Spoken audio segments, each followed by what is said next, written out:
Pegue a sua Bíblia.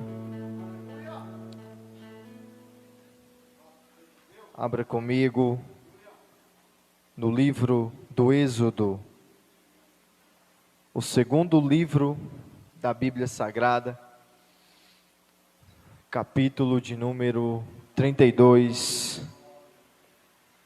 Amém. Glória a Deus. Êxodo, capítulo de número 32. Vamos ler 4 versículos, a partir do versículo de número 25 até o 28. Enquanto os irmãos ainda procuram, apenas agradecer a Deus por mais uma oportunidade que Ele nos concede de estarmos aqui nesta noite reunidos para adorar o Seu nome e ouvir a Sua palavra. Tem alguém feliz aqui nessa noite? Estamos na casa de Deus, na presença de Deus. Êxodo capítulo 32, a partir do versículo de número 25. A Bíblia diz assim: E vendo Moisés que o povo estava despido, porque Arão o havia deixado despir-se para vergonha entre os seus inimigos, pôs-se em pé Moisés na porta do arraial e disse: Quem é do Senhor, venha até mim. Então se ajuntaram a ele todos os filhos de Levi. E disse-lhes: Assim diz o Senhor, Deus de Israel: Cada um põe a sua espada sobre a sua coxa, e passai, e tornai pelo arraial de porta em porta, e mate cada um a seu irmão, e cada um a seu amigo, e cada um a seu vizinho. E os filhos de Levi fizeram conforme a palavra de Deus, e caíram do povo naquele dia em torno de 3.000 homens. Alguém pode dar glória a Deus por essa palavra? Feche os seus olhos, vamos orar, vamos falar com Deus. Pai, obrigado, Senhor, pela Tua palavra que transforma, que liberta, que traz vida, que traz esperança. Pai, nesta noite eu peço que o Senhor venha falar ao nosso coração. Nos dias, Pai, em que nós mais se achamos fracos, é aí que nós encontramos a nossa força. A nossa força está em Ti. O Senhor é a nossa fortaleza, o nosso escudo, o nosso refúgio. Pai, nesta noite toma o último e o primeiro lugar. Que seja a Tua voz e não a minha voz. Que seja o Teu poder, que seja a Tua autoridade.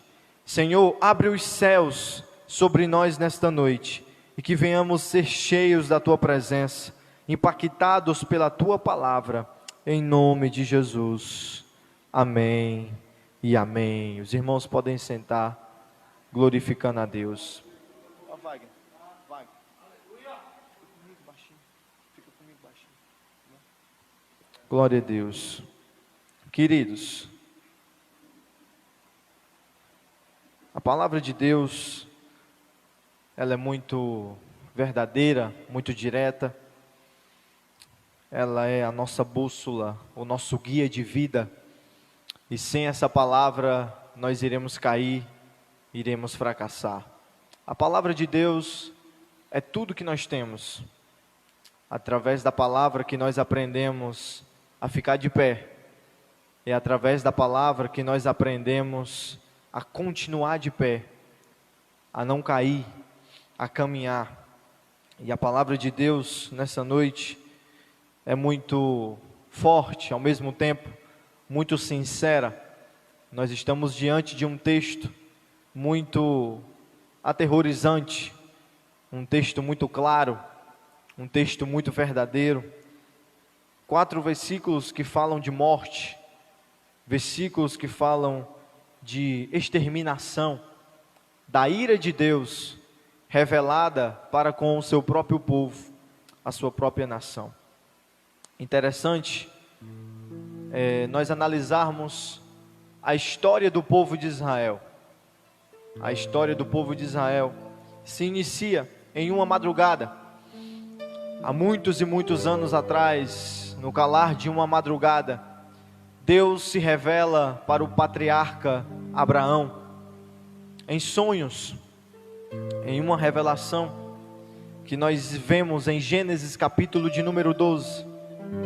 E nesse texto tão conhecido, Deus olha para Abraão e diz: Abraão, sai da tua terra, sai da tua parentela, sai do meio da casa de teu pai e vai para um lugar, para uma terra que eu te mostrarei. A partir daquele momento, Abraão diz sim, ele diz amém para a vontade de Deus, para o chamado que Deus tinha na sua vida. A partir daquele momento, Abraão abandona tudo, abandona a casa, abandona os pais, abandona o conforto, os privilégios, e sai para uma terra que ele não sabia qual seria o seu destino, qual seria o seu fim.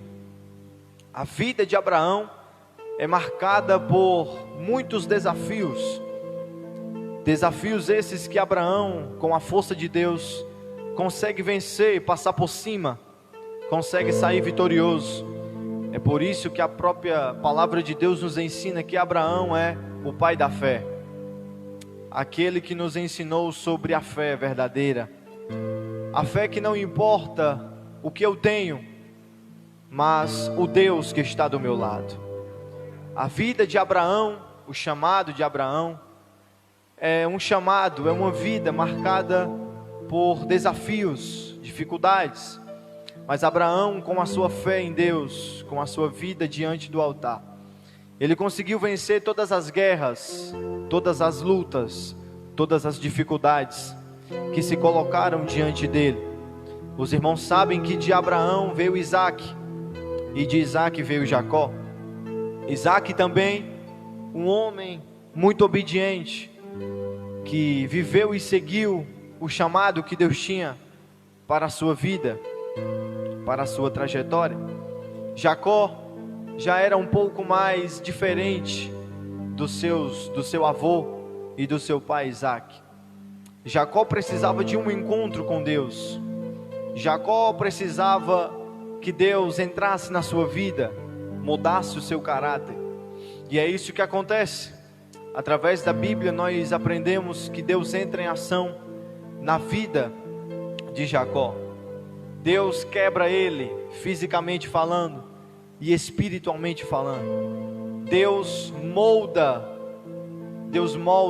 o seu caráter, a sua personalidade, a sua vida. Porque existem pessoas que automaticamente elas serão moldadas por Deus sem nenhuma força, sem Deus precisar fazer nada. Elas mesmo vão querer a mudança, elas mesmos vão até Deus, mas existem outros casos que Deus precisa quebrar, que Deus precisa permitir o dia mau, que Deus precisa permitir a doença, a morte, o desemprego, a traição, o escândalo. Jacó era um homem que, se Deus não quebrasse ele, jamais ele iria se voltar para Deus, jamais ele iria ter a presença de Deus, caminhar com Deus.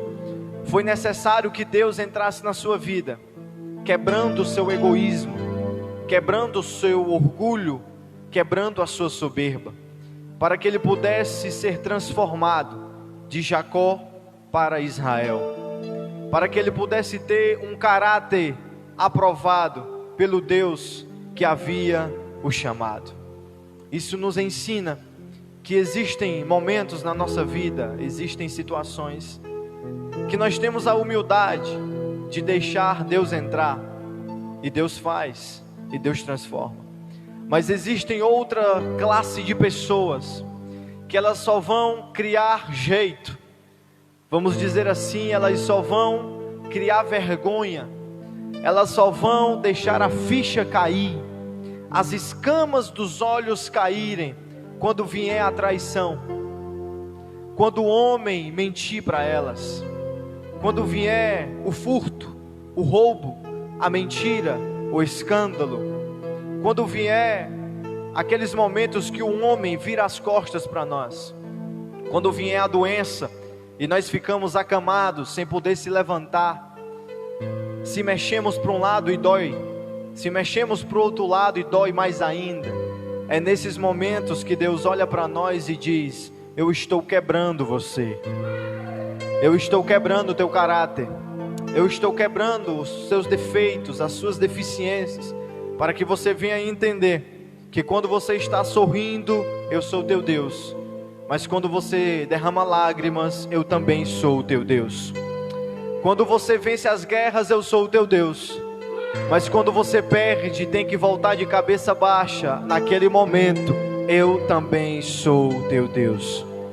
Deus tem que quebrar Jacó, e Jacó é quebrado de todas as formas que os irmãos puderem imaginar. De Jacó vem seus 12 filhos, e entre eles José. Dos 12 filhos, os irmãos sabem, vem as 12 tribos de Israel, que formam a nação escolhida por Deus. Agora Israel não está mais sendo identificada por tribos, por homens separados. Agora Israel é um povo só.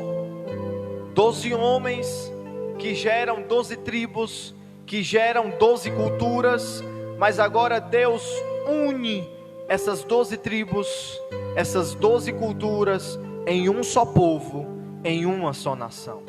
Imagine você, 12 filhos de Jacó possuíam 12 personalidades diferentes, 12 mentalidades diferentes, 12 modos de viver diferentes um do outro. Cada um tinha uma particularidade que o outro não tinha. Cada um tinha uma fraqueza que o outro não tinha. Cada um tinha um defeito que o outro não tinha. Agora, esses 12 irmãos que formam 12 tribos se unem, formando um povo só. Imagine comigo a mistura que foi feita para formar o povo de Israel. Um povo que tinha diferenças, que vinha de linhagens diferentes, de culturas diferentes. Mas Deus, ao unir esse povo, olhando para Jacó e dizendo: agora você não vai mais se chamar Jacó, você vai se chamar Israel. Deus estava dizendo: são 12 tribos, são 12 pessoas diferentes, são 12 culturas, mas eu quero que essas pessoas, que essas tribos, que esses povos se unam e sejam um povo só, uma língua só, uma mentalidade só, um objetivo só. Deus estava ensinando ao povo de Israel: vocês precisam vencer as diferenças um do outro, vocês precisam vencer o defeito um do outro, vocês precisam suportar a fraqueza um do outro. São 12 pessoas diferentes, mas agora eu quero que essas 12 pessoas sejam uma nação só, um povo só. Quando eu olho para a igreja do Senhor Jesus, no mundo que nós vivemos, e até na época da Bíblia Sagrada, eu vejo também Deus escolhendo 12 homens. Jesus andando pelas ruas de Jerusalém, de Cafarnaum, Ele escolhe 12 homens para estar ao seu lado. Ele forma uma ótima equipe. Os 12 discípulos eram homens falhos, sim, mas também eram homens inteligentes, homens corajosos, mas cada um tinha um jeito diferente um do outro. Em João capítulo 17, Jesus orando pelos discípulos, ele diz assim: Pai, que eles sejam um, assim como eu e tu somos um. Jesus estava dizendo: eles têm 12 mentalidades diferentes, mas eu quero que eles sejam unidos como um corpo só. Cada um de nós que estamos aqui temos uma forma diferente de andar, de viver, de falar, de proceder, mas é aqui que nós se deparamos com a vontade de Deus. Mesmo eu sendo diferente de você, E você sendo diferente da pessoa que está do seu lado, na sua frente ou atrás de você, mesmo assim, Deus quer que nós sejamos um corpo só. Eu penso diferente dele, mas eu caminho junto dele. Ele tem um defeito que me incomoda, mas eu tenho que ser um corpo junto com ele. Jesus ensinando através da vida de Paulo, ele diz assim: a igreja é como um corpo, não despreze nenhuma parte do corpo. Os dedos são importantes, assim como as pernas, assim como o cérebro, assim como o coração.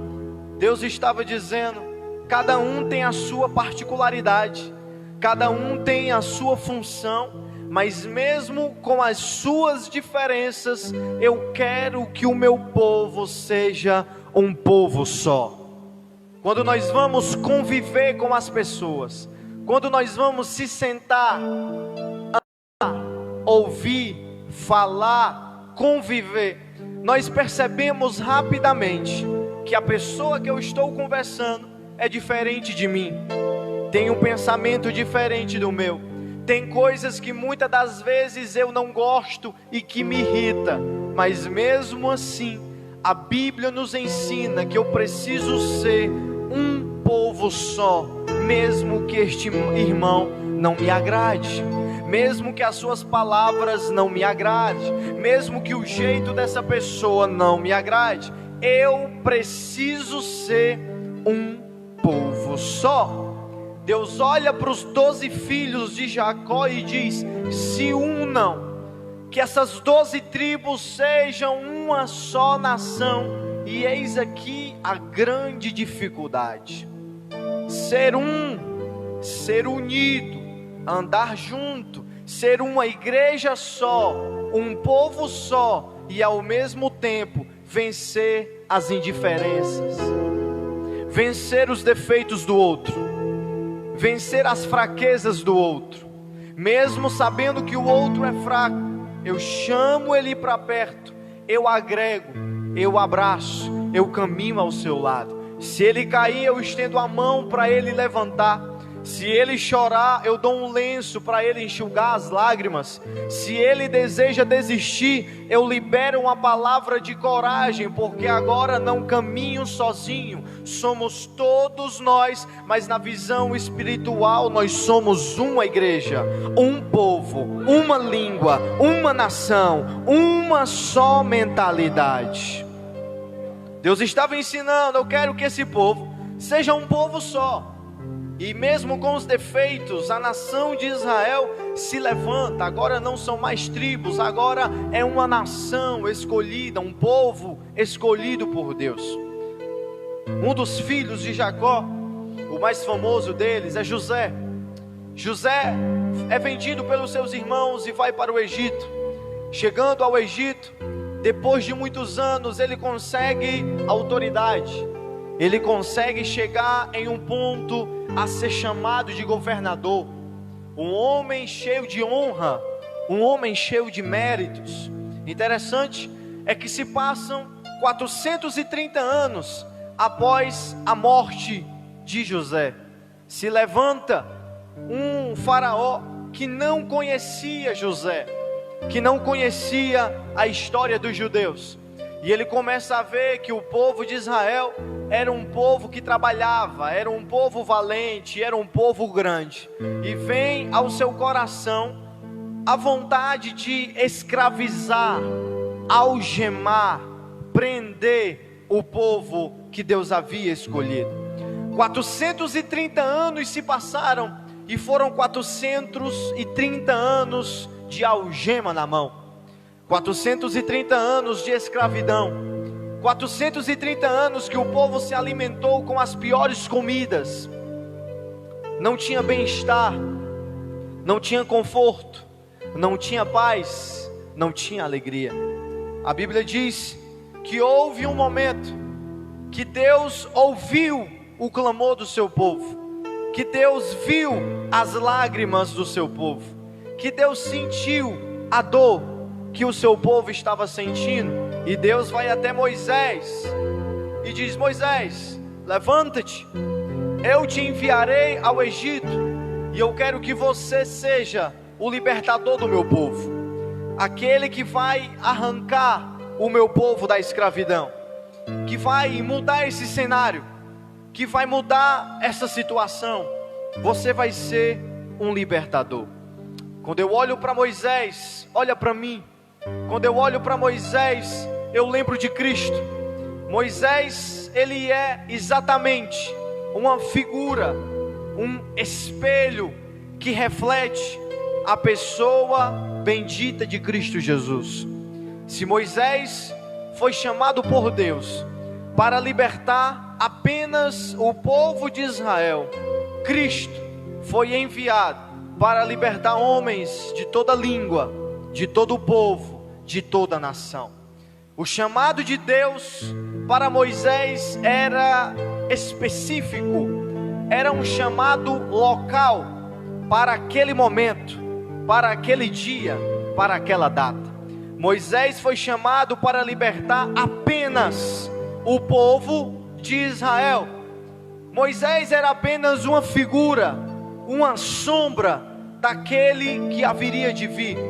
Jesus vem e através do seu sangue ele tem a capacidade, a autoridade para libertar o judeu, o americano, o egípcio, o brasileiro, o norueguês, o italiano, o espanhol, o holandês.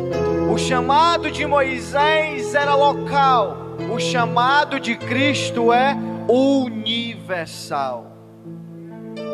Aonde houver uma criatura na lama do pecado, que clamar pelo sangue de Cristo, que clamar pela salvação, essa vida será alcançada, essa vida será perdoada, essa vida será purificada, e ela receberá um brinde, um presente que se chama Espírito Santo de Deus.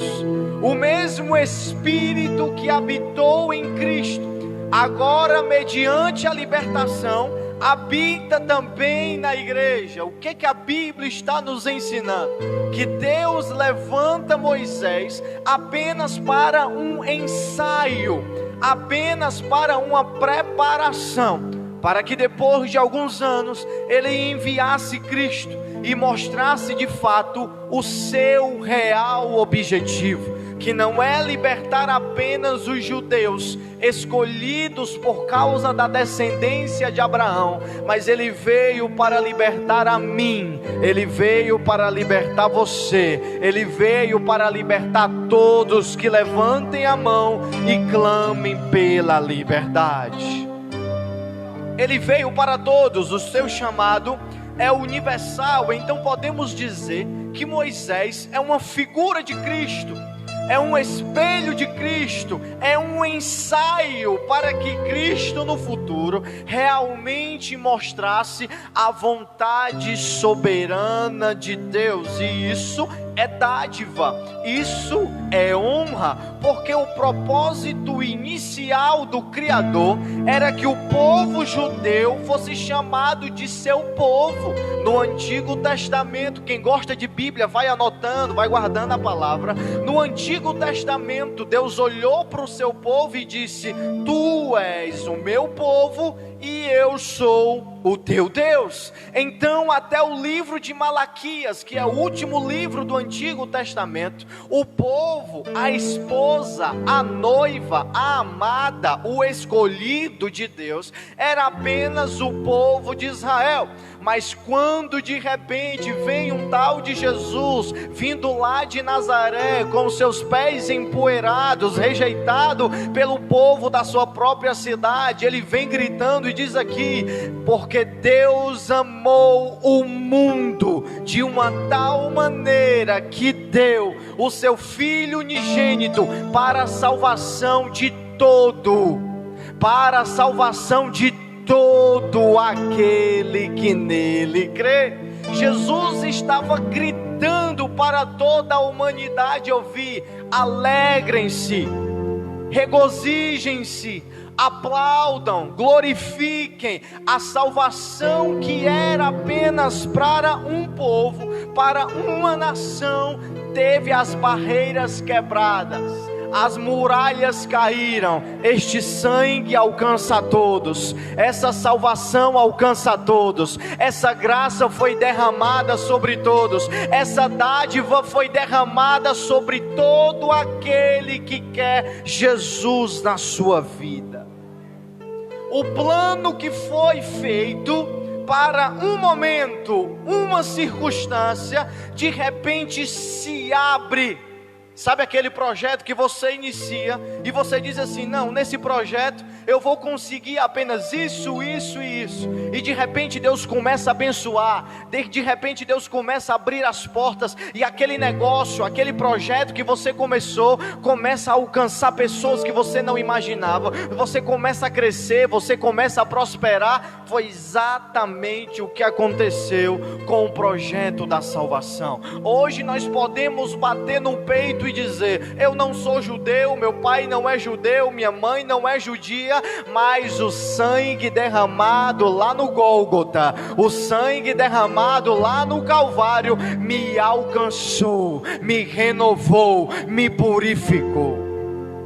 Moisés é uma figura, e quando Moisés liberta o povo do Egito, tira o povo da escravidão e entra no processo do deserto, os irmãos sabem que após muito tempo saindo do portão do Egito, eles chegam de frente ao mar.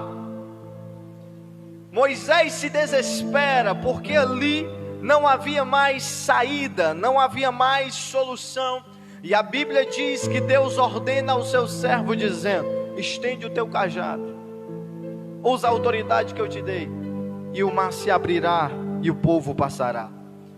Moisés, mesmo trêmulo, com medo, ele estende o braço, estende o cajado, e de repentemente o mar, que era o impedimento, se abre diante dos seus olhos.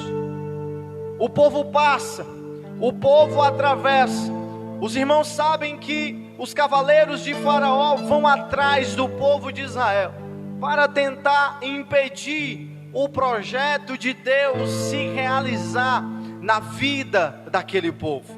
A verdade é que o mar se fecha e os soldados egípcios morrem. É por isso que o mar é chamado de Mar Vermelho, porque a partir daquele dia o mar verdadeiramente, fisicamente falando, ficou todo vermelho pelo sangue dos soldados que foram espremidos, esmagados pela força da água que se fechou.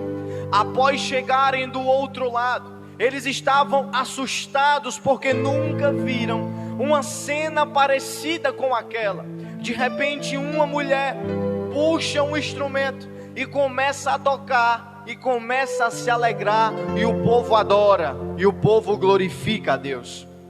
Se eu perguntasse para você, quantos anos você demoraria para esquecer que o mar se abriu na sua frente? Quantos anos você iria demorar para esquecer que o mar, que o oceano se abriu diante dos seus olhos?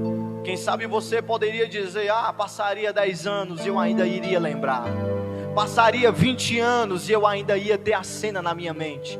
Eu ia morrer e nunca ia esquecer desse milagre, desse prodígio, dessa maravilha. A verdade é que em Êxodo, capítulo de número 15, a Bíblia diz que após 3 dias, eu não disse 3 anos, eu não disse 3 semanas, eu não disse 30 anos, eu disse após 3 dias, que o mar havia se abrido, e o povo tinha passado, e a glória de Deus tinha sido manifestada naquele lugar. 3 dias depois o povo voltou a murmurar.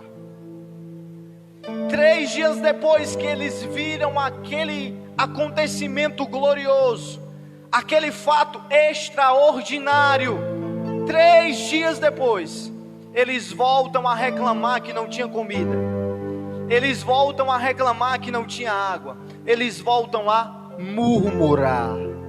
O que é isso, pastor? Ingratidão. Ingratidão. Pastor, o que é ingratidão? Ingratidão é não ter zelo. Ingratidão é não ter amor. Ingratidão é não ter apego, não ter consideração ao que o próximo fez comigo. Alguém me ajuda, alguém estende a mão, alguém me abraça no pior momento da minha vida, alguém me consola, e quando passa, e quando eu já estou bem, eu sou ingrato, eu rejeito, eu não agradeço, eu não tenho humildade para dizer muito obrigado. Deus abriu o mar, Deus livrou o povo da morte, Deus fez algo grandioso que até esse momento Ele não tinha feito ainda na história da humanidade. 3 dias depois, a Bíblia diz que o povo se senta, o povo se reúne e começa a dizer: para que nós saímos de lá? Lá tinha comida. Êxodo capítulo 16, versículo 2 e 3. Eles começam a dizer: lá tinha comida, lá tinha coisas, lá tinha o maná, a comida dos egípcios, era sobra, mas era nosso. Tu nos trouxe de lá para morrermos, para padecermos aqui nesse deserto. Ingratidão. Pessoas ingratas, pessoas que não têm a gratidão de olhar para cima e dizer: obrigado, Senhor, pelas tuas bênçãos. Obrigado, Senhor, porque eu não merecia nem estar vivo nessa noite. Obrigado, Senhor, pelo livramento. Obrigado, Senhor, pela tua graça. Obrigado pela cruz. Obrigado porque o Senhor me salvou. Obrigado. Pessoas ingratas, um povo ingrato. E a ingratidão desse povo levou eles a murmurarem de Deus. Êxodo capítulo 16, os irmãos podem abrir comigo? Hoje vai ser assim, bem calminho. Êxodo capítulo 16, versículo 2 e 3. Êxodo 16, versículos 2 e 3. Olhe na sua Bíblia. E toda a congregação dos filhos de Israel murmurou contra Moisés e Arão no deserto. E os filhos de Israel disseram a eles: quem dera tivéssemos morrido pela mão do Senhor na terra do Egito, quando estávamos assentados junto às panelas de carne, e quando comíamos pão à vontade, porque nos trouxestes para esse deserto, para matar toda a assembleia, todo o povo de fome. A ingratidão gerou a murmuração. A ingratidão que estava dentro do coração do povo fez com que aquilo que estava no coração saísse pelos lábios. Um povo, uma pessoa ingrata, ela nunca vai ver o que Deus fez, ela sempre vai olhar para o que Deus não fez. Os irmãos entenderam? Os irmãos estão recebendo a palavra? Uma pessoa ingrata nunca vai ver o que Deus fez, ela sempre vai focar no que Deus ainda não fez. Deus abriu o mar, Deus libertou, Deus deu vida depois de mais de 4 séculos de escravidão, e agora eles vêm colocando diante de Deus pedido de panela cheia de carne. Vem colocando diante de Deus comida, coisas físicas. É como se eles estivessem dizendo assim: o Senhor abriu o mar e não dá carne para a gente comer. Será que o Deus que abriu o mar não tem capacidade para te dar um pedaço de carne para comer? A ingratidão me leva a murmurar. É Deus fazendo bênção, é Deus me sustentando, é Deus me dando saúde, é Deus me dando alegria, é Deus me trazendo para a casa dele, e eu olhando para o meu vizinho, eu olhando para o meu marido, eu olhando para o meu defeito, eu olhando para a situação. A ingratidão fecha os meus olhos para ver a bênção de Deus na minha vida.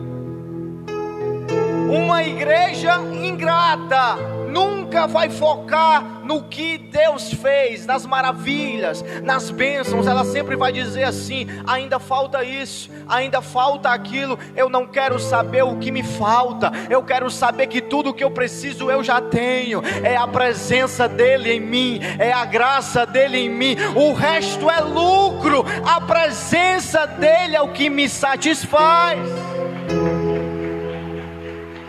Ingratidão. A ingratidão leva a igreja, o povo, a pessoa a murmurar.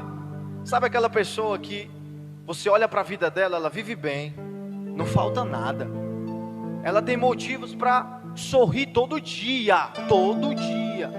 Deus curou, Deus fez um milagre. Eu conheço pessoas que estavam prostradas na cama, assim, morreu, acabou. O médico olhou e disse assim: meu filho, qualquer momento você vai morrer na minha frente. E Deus tirou lá do leito, Deus tirou lá da morte, Deus repreendeu a bactéria, Deus repreendeu o mal. A pessoa fica de pé, a pessoa ressuscita, a pessoa torna a vida, e reclama por coisas banais. Sabe aquela pessoa que murmura 24 horas por dia? Você conhece alguém assim? Diga que você conhece. Não, eu conheço. Fala mal do filho, fala mal do alimento, fala mal da casa que mora, da rua que mora, do vizinho da direita, do vizinho da esquerda, do carro que anda. Ingratos, murmuradores, não conseguem ver que o principal Deus já deu. Não conseguem abrir os olhos, tirar a venda, tirar a sujeira dos olhos, para ver que ele, pode ser que ele não tenha te dado o melhor carro do mundo, pode ser que ele não tenha enchido a tua conta bancária de dinheiro, mas você está de pé, respirando, adorando, glorificando, ouvindo a palavra dele, adorando a ele, feliz na casa dele. Agora você vai levantar a mão e vai mandar um glória para ele. Não olhe para o que Deus não fez, olhe para o que Deus já fez.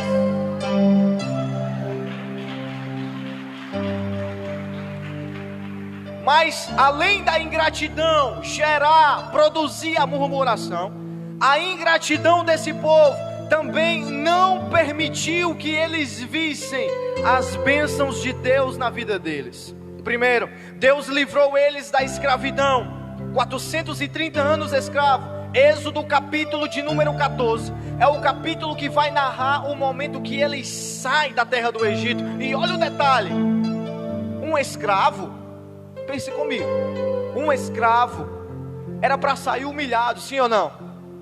Foi escravo, foi pisado durante mais de 4 séculos. Eu não tenho consideração por você não. Você vai sair pela porta dos fundos, escondido. Vou chutar você e você vai sair daqui.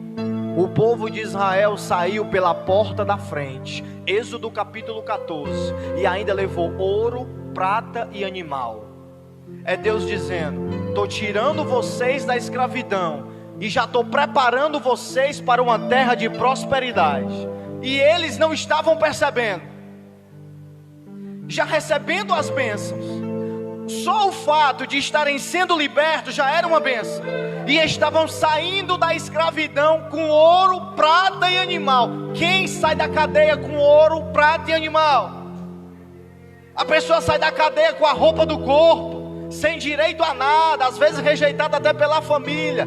Deus permitiu a liberdade acontecer e ainda disse: Faraó, dá ouro para o meu povo, dá prata para o meu povo, dá animal para o meu povo. E eles vão sair pela porta da frente, de cabeça erguida. O povo não viu, não percebeu isso. Já falei, Deus abriu o mar para eles passarem. Êxodo capítulo 14 também. Deus fez carne e pão cair do céu. Após essa murmuração aqui do capítulo 16, eles dizem: não tem carne, não tem pão. Deus se compadece tanto que Deus diz assim: eu ouvi a murmuração de vocês, eu sou tão bom que eu ainda vou atender. E Deus mandou o pão, e Deus mandou a carne. E eles não conseguiam entender que Deus estava provendo, que Deus estava mandando, que Deus estava abençoando. Deus, além de tudo isso, além de libertar, além do mar se abrir, além da manutenção diária, Deus tinha um novo destino, a Canaã, a terra que manava leite e mel. Sabe o que é que Deus estava fazendo com eles? Presta atenção. Sabe o que é que Deus estava querendo ensinar para o povo? Eu estou libertando vocês do passado, eu estou proporcionando um novo presente, e eu estou levando vocês para um novo futuro. Os irmãos entenderam? Passado de escravidão, Deus estava dizendo: eu estou libertando vocês do passado, trazendo expectativa no presente, e estou proporcionando um novo futuro. Está na palma da minha mão o seu passado, o seu presente e o seu futuro. Eles não conseguiam entender isso. Deus tinha um novo destino. Acabou. Agora eu tenho uma terra nova, eu tenho uma vida nova, e nessa terra não vai precisar vocês ficarem sentados na mesa de Faraó, esperando o subejo. Olha a linguagem cearense, o subejo de Faraó, o resto de Faraó. Vocês vão sentar e vão ter na mesa de vocês. Lá não vai faltar o pão, lá não vai faltar o alimento, lá não vai faltar nada, porque a terra não é de um estranho, a terra será de vocês. Eu tenho um novo destino para dar na mão de vocês. E o povo não entendeu. Por quê? Porque a ingratidão fecha os meus olhos para ver o que Deus está fazendo hoje, agora. É Deus abrindo a porta de emprego e você dizendo: eu queria um emprego melhor. É Deus trazendo de volta o relacionamento que se perdeu e você dizendo: eu queria outra pessoa. É Deus te perdoando, te lavando e você dizendo: oh, saudade do Egito, oh, saudade do pecado. Eu encontro crente assim quase todo dia. Quando eu era crente eu bebia, passava a noite, parece que ele tem a saudade. Irmão, tu tem que falar com vergonha o teu passado. O teu passado é algemado, o teu passado Satanás te humilhava. Hoje você pode dizer: agora não vivo mais eu, o passado não me domina. Ele entrou, o presente foi transformado, e eu olho para o futuro com expectativa. Parece que se alegra quando era viciado em futebol. Fala, meu Deus do céu. O jogo do Ceará, inclusive o Ceará ganhou, não foi de 1-0. E o jogo do Ceará, do Fortaleza, doente, viciado na droga, viciado no álcool, viciado na prostituição. Parece que tem saudade do Egito. Por quê? Não consegue ver o que Deus está fazendo agora. Você tem essa capacidade de analisar? Veio o coronavírus, veio o desemprego, veio tanta coisa ruim, tanta notícia ruim. Olha você aqui, rapaz, vivo, adorando. Deus te livrou, Deus te guardou, Deus te preservou. É Deus dizendo para você: eu tenho um destino novo. Abra os teus olhos para ver isso. Veja. Mas a ingratidão não deixa eu ver o que Deus tem. A ingratidão me deixa cego para ver as bênçãos de Deus na minha vida. Em terceiro e último lugar, a ingratidão também me faz desviar de Deus. A ingratidão me faz murmurar. A ingratidão não permite eu ver Deus me abençoando. Mas em terceiro e último lugar, para terminar, para matar mesmo a gente, a ingratidão nos faz se desviar totalmente da presença de Deus. Aqui vem o texto que nós lemos, Êxodo capítulo 32. Nesse texto, meus irmãos, Moisés subiu ao monte, e ele está em uma quarentena, vamos dizer assim, 40 dias em oração, 40 dias em jejum, 40 dias buscando a presença de Deus. Só que ele não deu um tempo determinado para descer do monte. Ele subiu e não disse quando iria descer. O povo se cansa, e no capítulo de número 32, o povo vai até Arão, coloca Arão na parede e diz assim: Moisés está demorando demais, ele morreu, ele se foi, ele não vai voltar. Deus olha para Moisés descendo do monte e diz assim: Moisés, desce, porque o teu povo, olha o detalhe, o teu povo, Deus não chama Israel nem mais de seu povo. Deus olha para Moisés e diz: o teu povo, o povo é teu, eles se desviaram, não são mais meu povo. O teu povo, Moisés, está pecando, está na idolatria, se prostituiu, se desviou. Moisés desce e vê que os homens, com o aval, permissão de Arão, constroem o bezerro de ouro para adorarem, para dobrar o joelho, para glorificar o bezerro de ouro. Eles com ouro confeccionam o bezerro, colocam diante deles em uma estatura alta e começam a bendizer, começam a adorar, começam a glorificar. De repente Moisés desce. Quando Moisés vê aquela cena, as tábuas dos 10 mandamentos que ele recebe, ele joga no chão e quebra. Isso é um sinal. A lei de Deus, a presença de Deus, não pode ser trocada pelo bezerro de ouro. Sabe o que é que Moisés estava dizendo para o povo? Moisés não leu as tábuas naquele momento. Moisés estava descendo com os 10 mandamentos. Quando ele vê aquilo, ele joga no chão e quebra. Sabe o que é que Moisés estava dizendo? Aonde tem bezerro, aonde tem idolatria, não é digno de ouvir, de sentir, de ter acesso à palavra de Deus.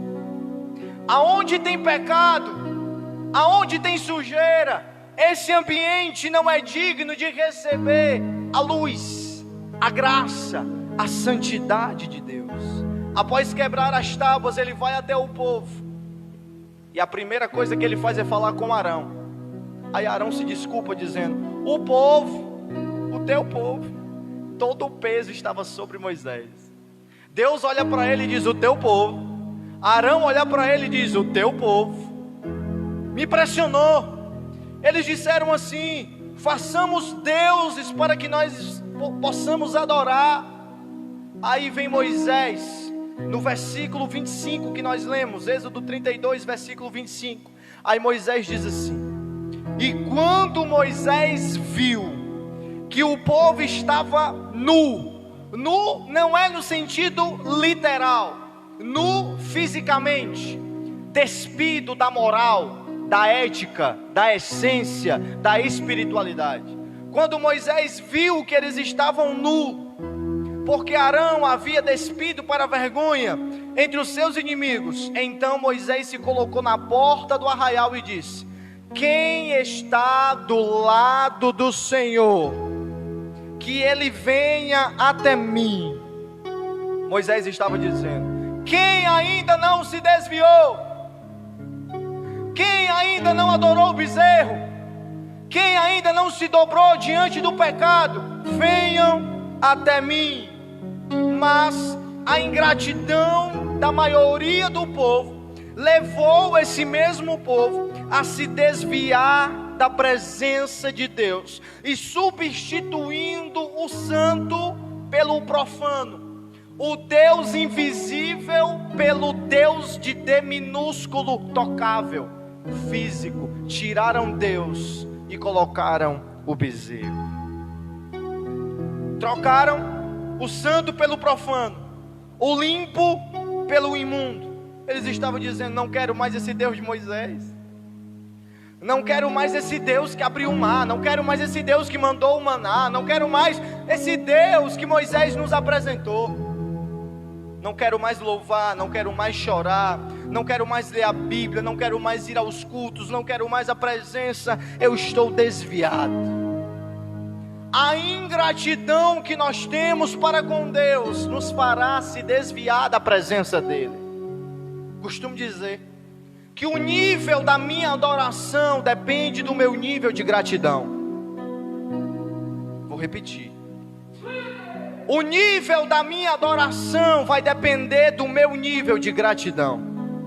Se eu não sou grato, eu venho para um culto como esse e fico assim, ó.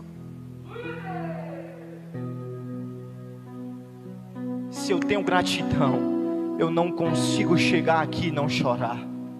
Eu não consigo estar numa reunião como essa e não levantar a minha mão e dizer: obrigado, Senhor.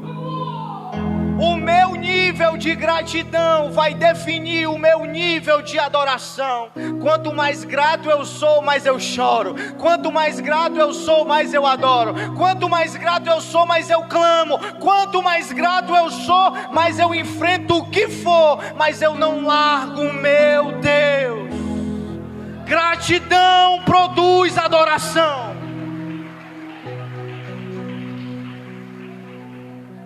Um povo ingrato que se desviou, colocou o bezerro e adorou. Mas deixa eu dizer uma coisa que eu quero encerrar. Em todos os lugares, sempre Deus tem os seus remanescentes. Só a irmã entendeu, vou dizer de novo. Em todos os lugares, Deus sempre tem os seus remanescentes. Em todos os lugares existem aqueles que são gratos a Deus.